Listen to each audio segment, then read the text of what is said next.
Welcome back. We have the great privilege of being joined today by Ambassador Chas Freeman, one of the great American diplomats who also served as the U.S. Assistant Secretary of Defense. So thank you for coming back on the program.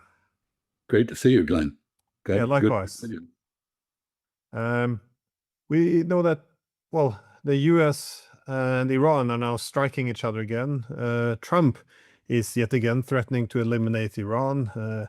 We see that Israel and the government in Lebanon signed an agreement, which at least the Israeli media are celebrating as essentially setting the stage for a civil war within Lebanon.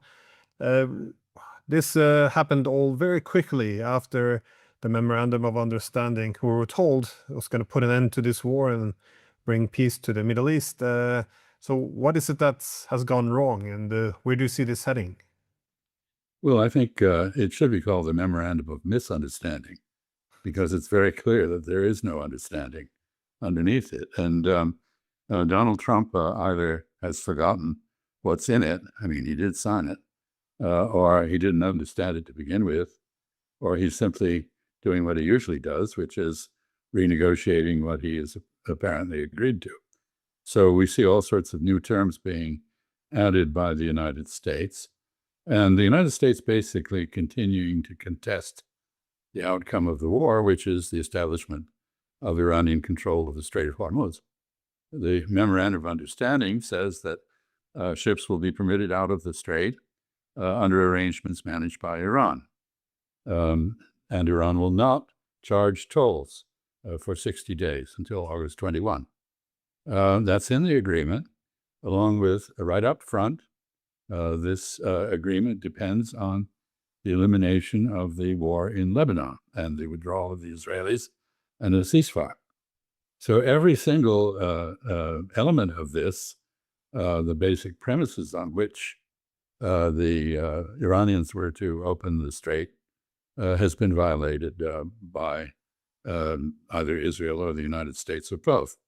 So what we've seen in the Strait of Hormuz is an effort to pretend that the United States and the British Navy can control it by bringing tankers out without regard to the procedures that Iran has established, which the MOU appeared to acknowledge.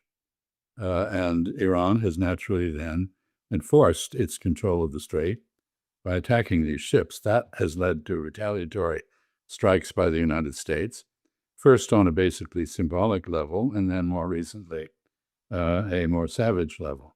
And that, in turn, has led to Iranian strikes on bases, U.S. bases in Kuwait and Bahrain, which appear to have been quite serious in the amount of damage they've done, although, as usual, censorship and the servile nature of the Western press have kept the facts obscure.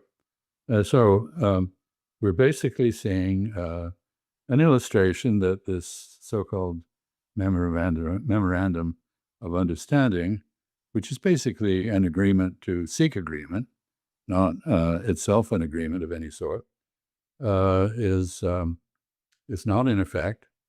Tit for tat retaliatory process is in progress. The survival of the MOU is in doubt. Israel has successfully defied the American agreement with Iran. The Lebanese government, this Lebanese government, which has now acknowledged Israel's right to be in southern Lebanon, and agreed to that Israel will withdraw in accordance with Israel's own judgments on a gradual basis, and that Israel and Lebanese government, Lebanese army will cooperate in smashing Hezbollah, which is the only effective resistance to Israel. This government is going to be remembered with all the affection that the French bestow on Marshal Pétain. So I think what we're seeing is, I'm not sure you can call it unraveling, because I'm not sure there was anything knitted together in the beginning. But certainly what is happening is a return to chaos rather than order in the whole of West Asia. I haven't even talked about Syria, which Israel has also been bombing, and Gaza, of course, continues to be subjected to genocidal squeeze, and the West Bank is in the grip of pogroms and expulsion orders, ethnic cleansing. So ethnic cleansing is going on in southern Lebanon. Basically, the Lebanese government, which is hostile to the Shia population majority in Lebanon, is cooperating in ethnic cleansing in southern Lebanon. And we're seeing everywhere the denouement of 78 years of Israeli dedication to the Great Area Zero Project and expansionism to borders beyond whatever de facto borders exist. Israel has no agreed borders or frontiers. So this is quite a mess. And I should add that the reason that Donald Trump fantasizes about the MOU containing provisions which it doesn't, or tries to add them, and is served by Secretary of State Rubio, who basically went to the Gulf to affirm Donald Trump's fantasies about the Strait of Hormuz with a mostly cooperative GCC, not entirely, mainly with Bahrain, Kuwait, and the UAE, although I gather that there were representatives of Saudi Arabia and Qatar present for the meetings. I don't think there was an Omani presence. And basically, this is a classic effort to renegotiate what has been established on the battlefield and at the negotiating table. And it's not working. So Iran is not going to give up control of the Strait of Hormuz. It has, there's the legal department of the Israeli Foreign Ministry famously declared that international law advances through violations, that violations of law establish new bases of legal norms. And Iran has established such a norm potentially in the Strait of Hormuz. And this is not a good thing because it means that other straits, whether they are the Bab el-Mandeb, Lombok, the Strait of Malacca, Sunda, the Strait of Taiwan, and so forth and so on, all potentially face control by littoral states who will then charge administrative fees for transit. So the freedom of navigation, which is enshrined, by the way, in early Islamic law, as well as by Hugo Grotius, the great Dutch legal scholar who wrote Mare Liberum, the freedom of the seas, when it's 1619 or so. All this is collapsing. So quite a mess. Yeah, no, that's a good way of defining it. But I think most people realize that the MOU wouldn't be necessarily followed. That is, Trump expressed his need to get the oil out, and he agreed to terms which seemed very unlikely he was going to fulfill. Indeed, he was contesting these points even as it was put down on paper. And so I guess ignoring the rest was predictable. But so how do you understand then the resumption of attacks on each other? Would this be the United States trying to, as you said, renegotiate, that is, to punish Iran if it tries to, follow the parts of the MOU which it wants and hope that they won't retaliate? Or do you just think this is now, they're not going to be able to put an end to the war? Or is there a pathway to the ceasefire? Or it's just very hard to, in this. We have an assumption that all wars must end, but sometimes they don't. Basically, if you look at West Asia, Israel has been at war with everybody on an intermittent basis, but still it's all one great war, really, since before its establishment. I mean, the earliest Zionist settlers had a plan for ethnic cleansing, which they carried out. in 1947, 48, and which they've repeated on other occasions, including after the 1967 war, when some 300,000 Palestinians were driven out of their homes. So this area has basically been at war, I would say, since the fall of the Ottoman Empire and the European carve-up of it in the Sykes-Picot Agreement. There's been basically conflict, and the only question is, what is the intensity of the conflict?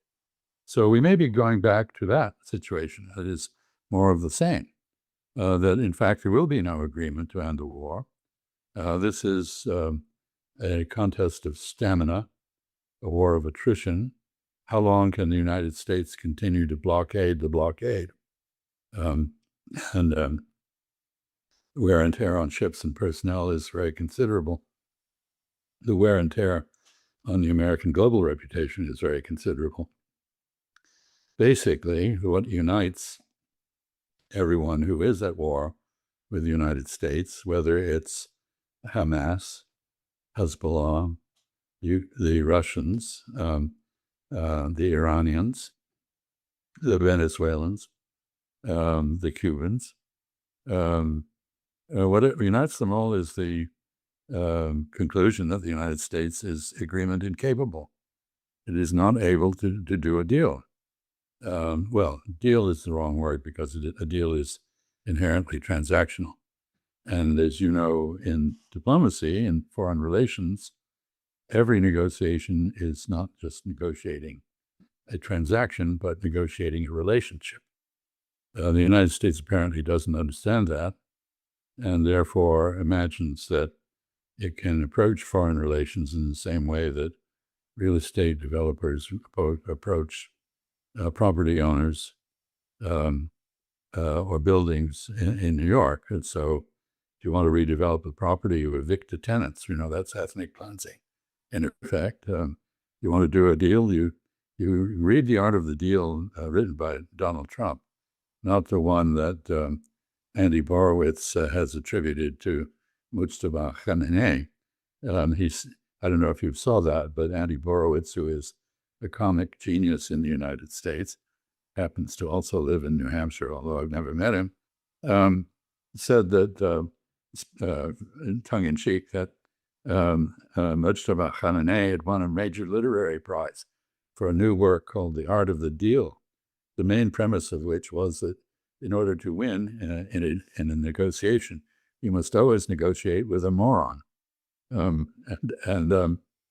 that is exactly what is happening. Maybe it's no more profound than that, because there is no constancy. The American word doesn't count for anything.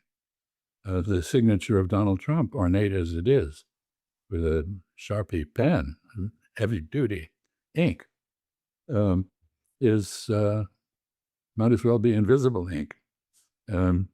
So this is, for me as an American, I find this deeply disturbing.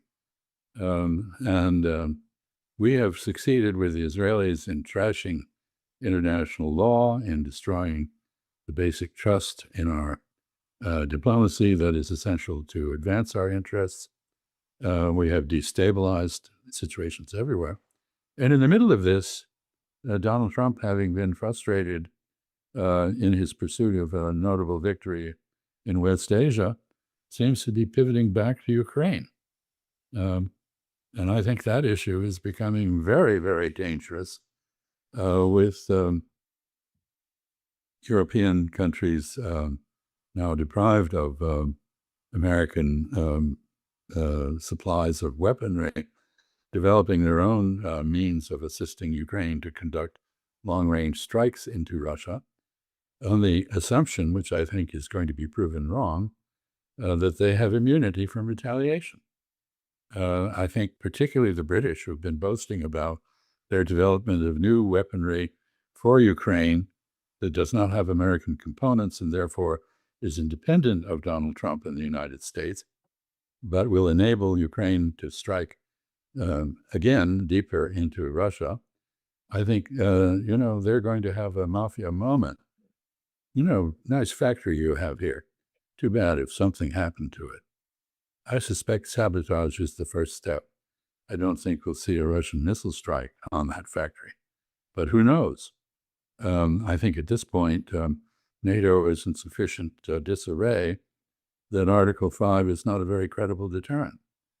So I'm very concerned about the dynamic that has been set up. And meantime, the Europeans continue to debate. Actually, they are beginning to discuss, that's positive, the idea of actually talking to Russia. Well, I mean, obviously talking to Russia, according to some Europeans, is a sellout. You shouldn't do that, you know. Why should you talk to the devil? Well, the answer is that if you don't talk to the devil may do devilish things to you. And you have no influence whatsoever over what the devil does. So we're seeing an escalation and counter-escalation cycle reach a higher level in the case of Ukraine. And that is very dangerous. Yeah, no, I also thought, well, it's becoming impossible for Russia now not to respond, and I always thought that the retaliation would either come against the Baltic states or Germany, but the UK obviously is on top of that list as well. And if you look at last year, the attacks on Russia's nuclear deterrent, the FSB, they confirmed that the MI6 had been involved in it. So Of course. it wouldn't be impossible for Russia to do something like this with plausible deniability, something similar, drones within the UK, which would strike critical infrastructure, military targets, but most likely production facilities, the mafia method, you Exactly. referred to. But overall, though, the comparison between Russia and Iran is that they're both being set up by the West now for what seems to be a forever war. That is this low intensity, well, not so low in Russia, but they want to lower it to the extent where time is on NATO's side. That is the ability to gradually degrade not just Russia, but also the Iranian economy. That is, in any war or war of attrition, you measure how much pain each side is taking. But here I'm thinking, how much is Iran willing to, cede this kind of control to the United States? Because I think they know what they want to do. Indeed, the hawks in Tehran, the reason why they opposed this memorandum of understanding was because they quite sensibly, I would say, predicted that it wouldn't be implemented on the U.S. side. And indeed, you don't really need a crystal ball because phone call to Nostradamus, if he was still around. But Trump was already contesting the idea that, there would be any money transferred to Iran, even as the memorandum was being signed. So, why would they trust this? However, well, there is no trust in any of these dynamics. Let me make a few comments, if I may. First, I don't think forever wars are a strategy. I think they are an inadvertent result of the lack of strategy. That is, there are no clear objectives. Those objectives that are stated are not feasible. They are fantasy objectives. The objectives are contained in a kaleidoscope, which shifts with every moment that it turns. There's no priority set in them. Therefore, the goalposts are moved during the war. You can always find an excuse for continuing the war. There's no war termination strategy because there are no clear objectives and no benchmarks for measuring progress. And so you've got a forever war, and it goes on and on and on, and it doesn't end. And so you have the classic recent example is, of course, Afghanistan, where no one could ever explain why we were there after the initial punitive raid on the Taliban as the hosts of Al-Qaeda. So we've all forgotten that. We went to war for women's education or something. No, it wasn't clear. A noble cause, no doubt, whatever it was. But it went on for 2 decades and produced nothing except the return of the Taliban to control in Afghanistan. So this is a forever war. I think it requires a definition, and I think I've just provided one. And it is indeed what it seems to be happening with both Ukraine and Iran, which brings me to my second point. The United States Armed Forces and those of Israel, and perhaps NATO as well, in meaning the combination of European forces with American forces. These armed forces are all structured for short, victorious wars, not for wars of attrition. And we've seen the consequences of the debilitation of the military-industrial base everywhere, except Russia and Iran, which seem to have figured out how to sustain production of relevant weaponry. The war, of course, has produced some interesting new twists. As the global order, the world order, falls into disarray, we see things like Ukraine, which has developed with Chinese components an extremely effective drone production industry. They get their components from the Chinese, just like the Russians. Russians also get the Iranian components. Maybe North Korean now as well, I don't know. Anyway, the Ukrainians have become masters of drone warfare, which turns out to be the sort of warfare that the day requires. And so they are now developing military relationships, support relationships with countries like Saudi Arabia and the other Gulf countries, which means that they're becoming part of a substitution for these countries' previous reliance on American technology, which turns out to be unable to cope with hypersonic missiles and drones and the combination of the two, as shown by Iran. So that is an interesting twist here. Of course, Marco Rubio's visit to the Gulf notwithstanding, basically in an effort to redefine the MOU to conform to Donald Trump's fantasies about it, this does not halt the ongoing discussion between the Gulf Arabs and Iran about the post-American blockade future of the Strait of Hormuz, which is going to remain under Iranian control. There's no way to dislodge it. So one other thing about forever wars is that they turn out to be pointless. And that's pretty much the case here. No, well, yeah, all of these wars are very much entangled with each other, so it's very hard to discuss one without touching on the other. I did want to switch a bit though to the Israeli component here, because as you said before, they're also very heavily involved in Syria, and I thought this is an interesting development. That is, before Iran was a key backer of Syria, which made that shaped obviously Israel's foreign policy. Now that Iran is out of Syria to a large extent, the new enemy of Israel appears to be Turkey. Right. And the rhetoric there is also becoming increasingly aggressive towards Turkey. I think Naftali Bennett, he spearheaded some of the more hawkish or most hawkish rhetoric. How do you see this developing? Because again, that's a different dynamic now. At least with Iran, the U.S. and Israel both consider Iran to be one of their main enemies. But now the Israelis switching their main enemy to Turkey. Now you have a NATO state. It complicates things a bit. Quite a bit. Syria is a country in multiple transitions. Under al-Shara, the former al-Jolani, and who's now the self-declared leader of Syria, he is accommodating the Turkish demand that Syrian Kurds be integrated into a national army on terms that avoid a challenge to Turkey from those Kurds. Meanwhile, of course, in Turkey itself, Abdullah Öcalan, the leader of the PKK, has made his peace with the authorities, and the Kurds are relatively quiet. The Kurds in northern Iraq very much under Israeli influence, and played a role apparently in the attack on Iran.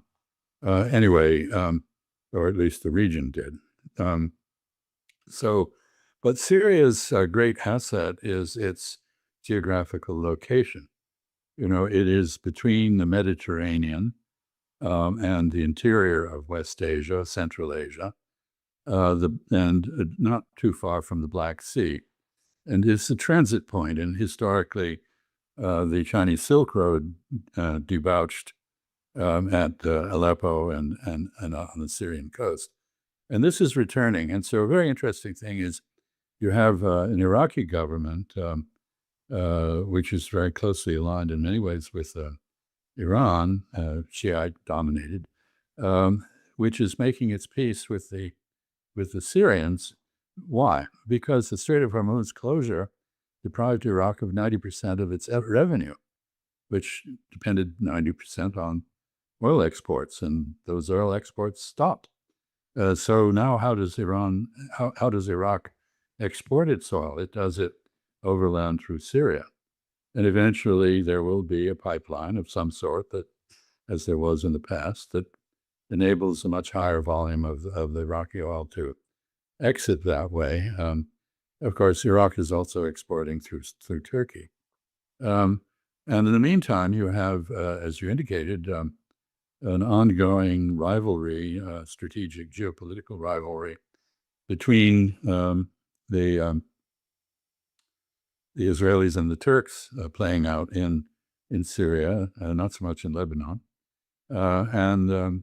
So this is all in ferment, and nobody can tell you at the moment where it's going to end up. But it's clear that Israel intends to keep the Syrian territory that it has occupied, just as it intends to keep the Lebanese territory that it has occupied. And you mentioned quite correctly that this Israeli calculation in Lebanon is that what they've just signed with the Lebanese government will produce a civil war, because it basically makes the Lebanese government illegitimate in the eyes of a very large part of the Lebanese population. They have sold out Lebanese sovereignty to Israel.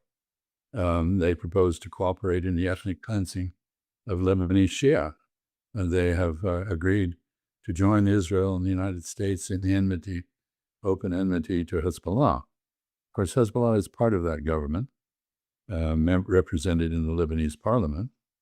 And this is indeed a very clever Israeli formula for starting a civil war, which will, of course, aid Israel's consolidation of its position in Lebanon and bring even more misery to the Lebanese. It also, by the way, may very well cause a resumption of refugee inflows to Europe, which have disbobulated Europe in the case of Syria, but now we may see Lebanon producing much the same result. So this is all very bad set of developments. And on top of it, we have not quite a rupture, but an open break in some respects between the United States and Israel. This is the first time that has happened since the George H.W. Bush administration pulled the plug on subsidies for Israel over the issue of its settlement activity in the West Bank. But this is much more serious. It's not clear exactly what the United States has withheld from Israel. But at least in principle, the Trump administration has declared that Israel is no longer has a blank check in Lebanon, is no longer free to do whatever it wants, that the United States intends to control this. And Israel, for its part, has retorted that the United States will not control this. Israel will do what it pleases. And I think we have here an Israeli assumption that the basis of Zionist support in the United States will be sufficient to prevent Donald Trump from actually carrying out his threats to rein in Israel. And we'll see what happens there. One other point, which is very relevant, is not only is the traffic through the Strait of Hormuz disrupted, But there was supposed to be a negotiating meeting in Switzerland today between the Americans and the Iranians. I don't think that happened. I don't know whether you have other news, but I think the Iranians may be back to saying American violations of the MOU mean that there can be no discussions based on the MOU. And if that's the case, then we're seeing the compounding of a problem that's going to exist anyway, even if there are negotiations and the MOU is somehow, its sanctity is somehow restored. And that is the United States is running out of stored oil, and the world is running out of stored oil. And there is a gap between the emergence of supplies from the Strait of Hormuz under the most optimistic assumptions and the supply of oil at refineries and throughout the world, with the result that all of the dire predictions about major price increases for oil, the collapse of crop production due to fertilizer shortages and other consequences of the cutoff of the Strait of Hormuz traffic are all about to hit us pretty quickly. And this before the midterms in the United States, which Donald Trump is fixated on. He's making a big effort to use his oversight of the U.S. Postal Service to deprive American voters of the right to use mail-in ballots, having created a myth that there's some sort of major fraud associated with mail-in ballots, for which there's no evidence. But that is a matter of faith now for many of the followers of Donald Trump in the MAGA movement. So he's under huge pressure from his donors, from his base, from international society, from the Russians and Ukrainians in their interaction, and from Iran, and from the Gulf Arabs, and from Israel. And one cannot envy his position at all. On the other hand, he put himself in that position. No one else did. I'm worried about the escalation of the chaos here, because I keep making the point that it's the illusion of escalation control, that we can somehow manage this chaos, this conflict with the Russians, with the Iranians, that we can keep the peace, we can escalate at will, and we can de-escalate if necessary. I think this is what's going to invite disaster, because this is going to be proven wrong. And I saw in the New York Post, they cited the Iranian media linked to the IRGC. I didn't check up with the original media, but it mentioned that those Iranian media outlets were arguing that we do need a nuclear weapon now. This is we can't. The Americans aren't going to accept. They're not going to accept any peace. All of this diplomacy. Yeah, no, I mean, that is an obvious consequence of this war, and we've discussed it before, because the United States and Israel murdered the leaders who were most opposed to weapons of mass destruction, leaving in place leaders who are in favor of them because they see their necessity, just as North Korea did in response to maximum pressure on it. That's part of this. But I want to make a more fundamental point, agreeing with you that the prospects for pulling the chestnuts out of the fire in this case are not good. And that is, there is no policy process in Washington. Washington has been the global hegemon, which held everything together, which stabilized the world. Many would argue that the United States did that in highly objectionable ways, but it was astride the world like a colossus. And that colossus has now suffered a frontal lobotomy. There's no brain there. There's no policy process that renders considered judgments about how to deal with all these issues. There's no setting of priorities. Everything is determined by the gut of the president, a rather large gut these days, actually. And it's all very unpredictable and chaotic and destabilizing. So the prospect that wise or clever policy, even clever in the sense that the Israelis are clever in Lebanon, devious policy, that something like that will rectify the mess is not good at all. And that should be of grave concern to all of us. And I suspect that it will have a major impact in the midterm elections in the United States. But the idea that elections can curb Donald Trump's whimsies has yet to be proven. We shall see.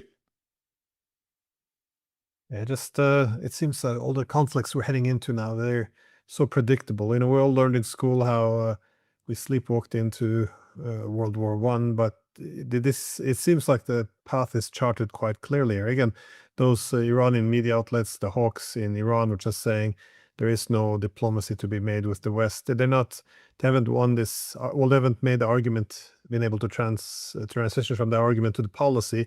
But you obviously see that they have wind in their sail. They're the one being proven right. And I also get the impression the same from Russia, where you see some Kremlin hawks arguing that why are we even talking to the Americans? This is pointless. Why are we talking? I think trying to talk to the Europeans. So they're essentially saying, let's kill Zelensky. Let's carpet bomb the government district of Kiev. Let's use a tactical nuclear weapon or two against some of the Europeans. I mean, it's they haven't won it over yet. They haven't won Putin over in terms of turning this into action. But I'm not sure anymore what Putin's restraint is. I think that this is it concern, or are they building up an Oreshnik stockpile to preparation of a conflict which seems unavoidable? Is there anything, I guess, as a last question, something that gives you source of optimism that there might be some course correction? Because I don't see any of these main issues being discussed in the media at all. It's just how good we are, how bad everyone else is, and we just have to defeat everyone. That's all or nothing. That's essentially the solution. I think a rational examination of the record would demonstrate that the exclusive use of force, military means to achieve objectives is counterproductive. And with specific reference to the nuclear issue, basically Iran agreed that for 60 days it would not detonate a device. I mean, that's the way I read that part of the MOU. It doesn't say anything about what happens after 60 days. And the notion that somehow or other Iranians are going to conclude that the United States will keep its distance from Iran and not threaten Iran is daily violated by our president and his assistants. Which brings me to a final point, and that is, very ironically, every time Ukraine strikes deeply into Russia, it validates the Russian argument that a hostile presence in Ukraine is a major threat to the Russian state. The Russian Federation cannot safely tolerate a foreign force under NATO or under any other rubric in Ukraine. That this is, in fact, an intolerable threat. And that is, of course, what started this war, that Russian perception, which was fed by West. And and of course, I remind people that historically, the Russians have a reason to worry about attacks from their neighbors. Both the French and Germans have invaded Russia, in each case with terrible results for Russians, and in the end, terrible results, at least for the Germans. The Mongols did that earlier. Russia seems to have made its peace with the Mongols and with the Chinese, who were part of the Mongol Empire at the time. But to claim that history demonstrates a Russian desire to invade Western Europe, as opposed to pursue retreating armies into Europe, is really quite remarkable. And that seems to be the functioning myth in European diplomacy at the moment. Foreign policy, they don't have any diplomacy. No, I don't see any ray of hope for a satisfactory resolution of the various instances of chaos that we have unleashed? No, I do not. Yeah, that's an important distinction, or yeah, what you pointed out, that most of the Russian military incursions into Western Europe has been following retreating armies as opposed to having instigated these conflicts. That's quite important, I think, especially today, because, well, when I was teaching security strategy, I always made the point that, the point of departure is a security competition from the international anarchy. This is, why more weapons isn't always more security. But if you see what we have achieved now, I mean, we took Iran, we didn't want it to get nuclear weapons. It didn't want to have nuclear weapons. Now it does. We talk about Russia wanting to attack NATO. It's absurd. It never had that goal. Indeed, it's gone through great lengths over the past 4.5 years to avoid widening the war to NATO. Well, now they might, because of the NATO's direct involvement in attacks on Russia. It's just the absence of strategic thinking. I think this is what shocks me the most. Any call for restraint is seen as a Russian conspiracy that you can't, and somehow this is the patriotic thing to do. Just go after adversaries as hard as possible. It doesn't matter if it failed, spectacularly in Iran, how it's going to fail and bring disaster in Russia. But yeah, this is the only path, it seems. Well, part of every forever war is an effort to reinforce failure. That is, to double down on the failure, do more of the same, pour more money at it, as though somehow doing more of the same is going to produce a different result. And so forever wars have a built-in escalation clause. And we're seeing that. Yeah, definitely that's been the experience in the post-Cold War era. Anyways, Ambassador, as always, thank you so much for sharing your insights.